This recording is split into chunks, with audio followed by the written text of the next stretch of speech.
사무엘하 18장 6절부터 18절까지 말씀입니다.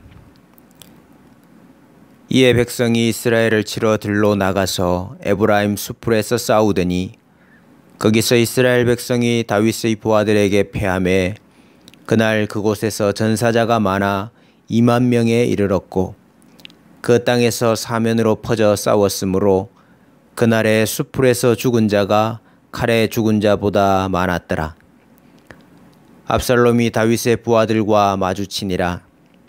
압살롬이 노새를 탔는데 그 노새가 큰 상수리 나무 번성한 가지 아래로 지날 때에 압살롬의 머리가 그 상수리 나무에 걸림에 그가 공중과 그 땅 사이에 달리고 그가 탔던 노새는 그 아래로 빠져나간지라.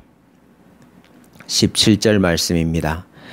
그들이 압살롬을 옮겨다가 숲풀 가운데 큰 구멍에 그를 던지고 그 위에 매우 큰 돌 무더기를 쌓으니라. 온 이스라엘 무리가 각기 장막으로 도망하니라.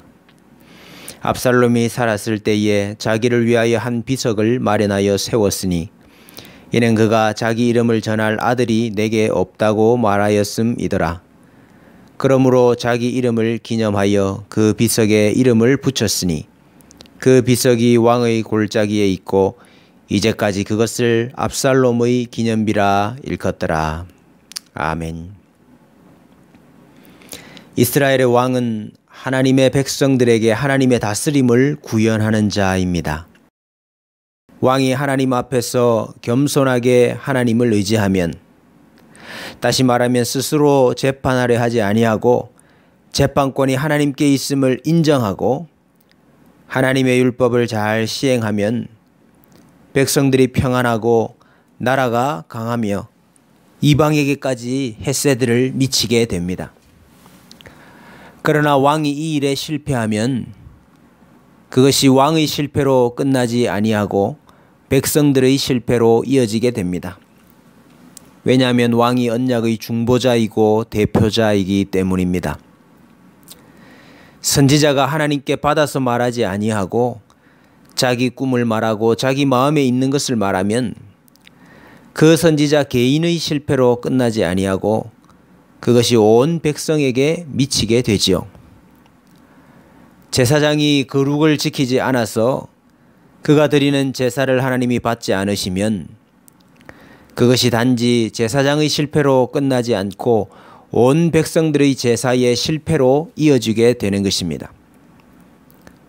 마찬가지로 왕이 어그러진 재판을 하면 백성들에게 그 어그러진 영향력이 퍼지게 되는 것이요. 왕이 악하게 행하면 이스라엘의 형편이 악해지는 것입니다. 다윗의 죄와 실패로 인해서 생긴 결과가 무엇입니까? 다윗이 벌을 받았다라고 끝나지 않습니다. 왕이 재판과 다스림에 실패함으로 말미암아 이스라엘 백성들이 서로 싸우게 된 것입니다. 이방과 싸워서 그들을 정복하는 것이 아니라 서로를 죽이는 전쟁을 하게 된 것입니다. 구약시대 메시아의 실패가 어떤 결과를 가져오는지를 우리는 확인해야 합니다. 지금 이스라엘이 서로 싸우고 있습니다. 참으로 안타까운 일입니다. 그럼에도 압살롬의 죄가 무엇인가? 아버지 다윗에게 칼을 들이대다니 그의 불효가 아니라 스스로 메시아, 즉 기름 부음 받은 자가 되려고 한 것입니다.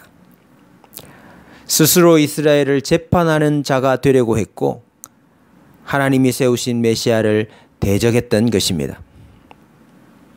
다윗의 실패에도 불구하고 압살롬의 반역은 정당화되지 않습니다. 다윗의 실패에도 불구하고 언약을 신실하게 행하시는 하나님께서 이스라엘을 세우시기 때문입니다. 그것은 하나님의 방식으로 하나님이 하시는 일이지 압살롬이 스스로 왕이 되는 방식으로 이루어지는 것이 아니라 하는 말입니다. 그래서 하나님은 압살롬을 메시아의 대적으로 처분하십니다. 오늘 본문은 하나님께서 압살롬을 벌하시는 장면입니다. 도망을 나온 다윗의 군대와 압살롬을 따르는 이스라엘이 서로 전쟁을 합니다. 다윗의 군대보다 압살롬의 군대가 훨씬 많죠. 그런데 하나님은 신기한 방식으로 압살롬의 군대를 잡으십니다.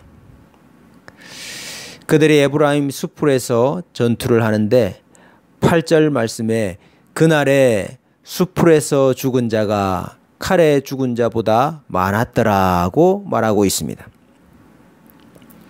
어떤 이는 이곳이 늪과 가시덤불이 많았기 때문이라고 말하기도 하고 또 어떤 이는 지형이 험하고 웅덩이와 구덩이 많은 곳이라서 발을 헛디디거나 굴러 떨어졌을 것이라고 말하기도 합니다. 여호수아 10장에서는 이스라엘이 가나안 족속들과 싸울 때에 하늘에서 큰 우박덩이를 아세가에 이르기까지 내리심에 그들이 죽었으니 이스라엘 자손의 칼에 죽은 자보다 우박에 죽은 자가 더 많았더라고 합니다. 분명한 것은 하나님께서 자연 만물을 자신의 도구로 동원하여서 악인을 벌하시고 대적을 무찌르고 계신다 하는 것입니다. 사람의 손에 죽은 자보다 수풀에 죽은 자가 많았다 하는 것은 이 일에 하나님께서 얼마나 강하게 개입하시고 역사하셨는가 하는 것을 보여줍니다. 압살롬을 잡으시는 것도 동일한 방법이었습니다. 9절 말씀에 압살롬이 노새를 탔는데 그 노새가 큰 상수리나무 번성한 가지 아래로 지날 때에 압살롬의 머리가 그 상수리나무에 걸림에 그가 공중과 그 땅 사이에 달리고 그가 탔던 노새는 그 아래로 빠져나간지라 했습니다. 하나님께서 수풀과 나무로 메시아의 대적을 잡으셨습니다. 압살롬의 길고 풍성한 머리카락이 나뭇가지에 걸리게 하셨습니다. 그의 긴 머리는 모든 사람의 선망의 대상이었지요. 그런데 이제 그 자랑거리가 죽음을 불러오고 말았습니다. 하나님은 악인의 자랑거리가 변하여 독이 되게 하십니다. 악인의 교만이 그의 최후를 재촉하는 촉매제가 되게 하십니다. 그러므로 우리는 악인의 자랑과 악인의 잘됨과 성공을 부러워할 필요가 없습니다. 압살롬이 나무에 달린 것을 보고 한 사람이 요압에게 보고하기를 압살롬이 상수리 나무에 달렸더이다 했습니다. 여기 매달렸다 하는 단어 탈라라는 단어인데 이 단어는 율법에서 단 한 번 사용되고 있습니다. 바로 신명기 21장 23절에 나무에 달린 자는 하나님께 저주를 받았음이니라. 여기 나무에 달린 자, 이 달렸다는 단어가 이 단어입니다. 율법에 보면 아버지에게 반역하는 아들, 아버지의 아내와 동침하는 자는 모두 하나님의 심판을 받게 된다고 했습니다. 압살롬은 이 율법에 다 해당됩니다. 압살롬은 하나님의 법에 의해서 하나님께 심판을 받게 된 것입니다. 압살롬은 생전에 자기 이름을 위하여 기념비를 세웠었습니다. 보통 죽고 나서 세우는 것을 왜 생전에 세웠겠습니까? 18절 말씀에는 그가 자기 이름을 전할 아들이 내게 없다고 말하였음이더라고 했습니다. 그러나 사무엘하 14장 27절에 보면 압살롬에게는 아들 셋과 딸 하나가 있었습니다. 분명 아들이 있었는데 아마도 어려서 죽었거나 혹은 그 아들이 너무나 무능하여서 세상에 내놓지 못할 자들이었을 것입니다. 그래서 위대한 자기 이름을 후세에 전할 사람이 없어서 자기가 미리 자기 기념비를 세워두었던 것입니다. 이것이 압살롬의 삶의 방향이었고 가치였습니다. 사울도 아말렉과의 전쟁에서 승리한 후에 자기의 기념비를 세웠지요.